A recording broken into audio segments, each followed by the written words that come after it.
करोड़ों दर्शकों का मिल रहा साथ। एमपी की बात एमपी न्यूज के साथ। नमस्कार, आप देख रहे हैं एमपी न्यूज। मैं हूं निधि आपके साथ और स्वागत आपका एमपी न्यूज के इस खास सेगमेंट में। कल पूरे देश ने 26 जनवरी का पर्व मनाया, लेकिन कुछ खबरें वहां पर सुर्खियों में बनी हुई है। बात करेंगे हम मध्य प्रदेश के मुख्यमंत्री शिवराज सिंह चौहान ने, जिन्होंने जबलपुर में जाकर ध्वजारोहण किया। अब इस बात के भी काफी सारे सियासी मायने निकाले जा रहे हैं। क्या है पूरा मामला, जानने के लिए आइए बात करते हैं मेरे सहयोगी सुनील से। सुनील, आपसे जानना चाहेंगे कि मध्य प्रदेश के मुख्यमंत्री राजधानी छोड़कर जबलपुर पहुंचे ध्वजारोहण के लिए, क्या है अपडेट? जी, मध्य प्रदेश के मुख्यमंत्री शिवराज सिंह चौहान भोपाल की बजाय अब की बार उन्होंने जबलपुर में ध्वजारोहण किया।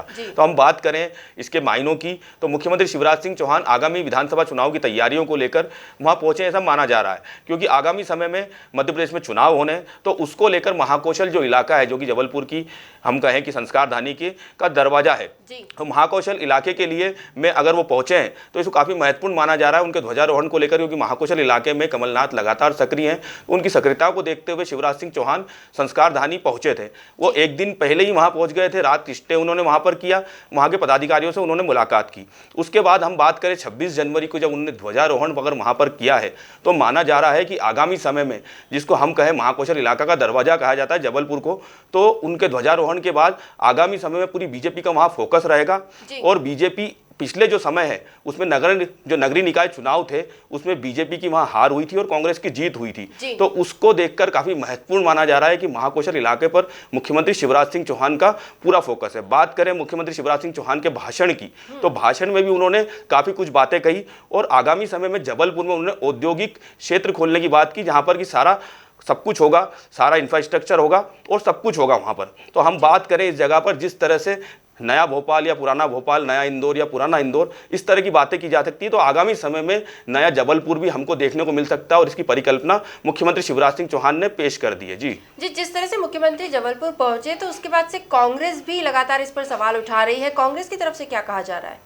जी, हम बात करें जबलपुर की, तो जबलपुर से कांग्रेस के समय के 2 मंत्री आते हैं, एक तो लखन घनघोरिया और दूसरे आते हैं तरुण भनोट। तो इसमें लखन घनघोरिया ने एक दिन पहले ही कहा था कि बीजेपी घबरा चुकी है, इसलिए मुख्यमंत्री शिवराज सिंह चौहान को भोपाल छोड़कर जबलपुर में ध्वजारोहण करने के लिए आना पड़ा।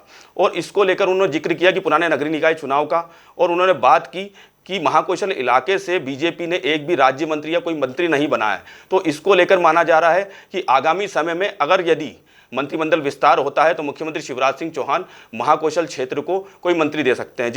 जी, और कुल मिलाकर अगर देखा जाए ये जो पूरा मामला है, और एक तरफ मध्य प्रदेश में चुनावी माहौल भी बनता नजर आ रहा है, तो क्या कुछ सियासी मायने निकलते हैं इसके?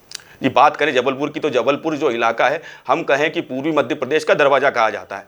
और उसके साथ साथ जो लगे सारे जिले हैं, मंडला, उमरिया, डिंडोरी, अनूपपुर, और सारे जो ऊपर अपर की बात करें तो विंध्य इलाका। तो अगर हम बात करें जबलपुर में अगर मुख्यमंत्री शिवराज सिंह चौहान ने ध्वजारोहण किया है, तो ये काफ़ी महत्वपूर्ण है। और आगामी समय में जिस तरह से पीसीसी चीफ कमलनाथ की जो रणनीति है कि आगामी समय में आदिवासी इलाकों में उनका फोकस रहेगा, तो उसके लिए उन्होंने जबलपुर से मुख्यमंत्री शिवराज सिंह चौहान ने शुरुआत कर दी है। और सारे जो संदेश दिए हैं उनके उन्होंने पेशा एक्ट का भी जिक्र किया कि पेशा एक्ट किस तरह से उन्होंने लागू किया। तो जबलपुर से जो उन्होंने संदेश दिया है, तो उन्होंने बता दिया कि पूर्वी मध्य प्रदेश के लिए आगामी समय में उनकी विशेष रणनीति होगी। जी, तो कुल मिलाकर अगर देखा जाए तो 26 जनवरी के मौके पर, गणतंत्र दिवस के मौके पर, जिस तरह से मुख्यमंत्री शिवराज सिंह चौहान जबलपुर पहुंचकर ध्वजारोहण करते हैं, अब ये जो उनका जो एक्ट है वो कई तरफ इशारा करता है, कई सारे राजनीतिक फेरबदल की तरफ इशारा करता है। आने वाले समय में इसका क्या मतलब निकलता है और भाजपा को क्या वाकई जबलपुर में कुछ फायदा मिल पाएगा इसका, ये भी देखने वाली बात होगी। क्या कुछ चुनाव परिणाम रहेंगे, उस पर भी सबका फोकस बना हुआ है।